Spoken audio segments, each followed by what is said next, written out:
कुणाल कामराला दहशतवादी संघटनांकडून फंडिंग होतं असा आरोप शिंदेंच्या शिवसेनेकडून होतोय आणि पंतप्रधान मुख्यमंत्र्यांविरोधात बोलण्यासाठी कामराला परदेशामधून फंडिंग होत असल्याचा राहुल कनाल यांचा आरोप आहे। शिंदेंच्या शिवसेनेकडून मुंबईमध्ये पोलिसात तक्रार दाखल करण्यात आली आहे, तर अमेरिका, कॅनडा आणि पाकिस्तानकडून कामराला पैसे मिळत असल्याचा आरोप राहुल कनाल यांनी केला आहे। आप अगर देखेंगे ये $400 उन्हें टिप्स में मिला, उसी $400 पे आपको और एक पेज है वो मैं बताना चाहूँगा कि उसमें उन्होंने थैंक यू करके भेजा है, थैंक्स करके उन्होंने उस पर रिप्लाई किया हुआ है, ये उनका रिप्लाई है उस पर। तो पहली बात तो ये हो गई कि हाँ भाई मुझे पैसे आए, मैंने थैंक यू कहा। मेरा सिर्फ इतना कहना है कि आदरणीय प्रधानमंत्री जी के बारे में, गृह मंत्री के बारे में, उद्योजकों के बारे में, उप मुख्यमंत्री जी के बारे में, मुख्यमंत्री जी के बारे में जब आप बोलते हो, आप हमारे देश को ये बताते हो क्या हम कंगाल होने वाले हैं, उसी वक्त ऐसे लोग आपको पैसे भेजते।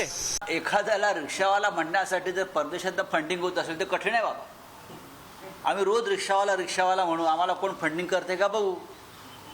एखाद्याला एका रिक्षावाल्यावर गाणं करण्यासाठी जर कोणाला परदेशातून फंडिंग होत असेल, प्रेसिडेंट ट्रम्पने विचारावं लागेल तुम्ही फंडिंग केलंय का, किंवा फ्रान्सच्या राष्ट्राध्यक्षाला विचारावं लागेल का तुम्ही कुणाल कामराला फंडिंग केलं। तानाजी सावंत यांचा मुलगा 80 लाख रुपये खर्च करून बँकॉकला गेला ना, मग त्याला परदेशी फंडिंग म्हणायचं का।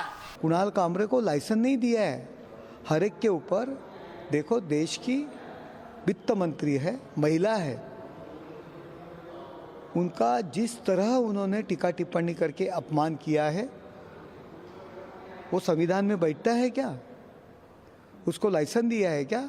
देखो, कुणाल कामरा को हमारे शिवसैनिक जरूर प्रसाद देंगे। या कुणाल कामराला आता जी 3rd डिग्री असती पोलिसांची, त्या 3rd डिग्रीचा वापर त्या कुणाल कामरा बाबतीत करावा लागेल। तो आता कुठल्या तरी बेळ्यात लपून बसलाय, ती काय सापडलेला नाही।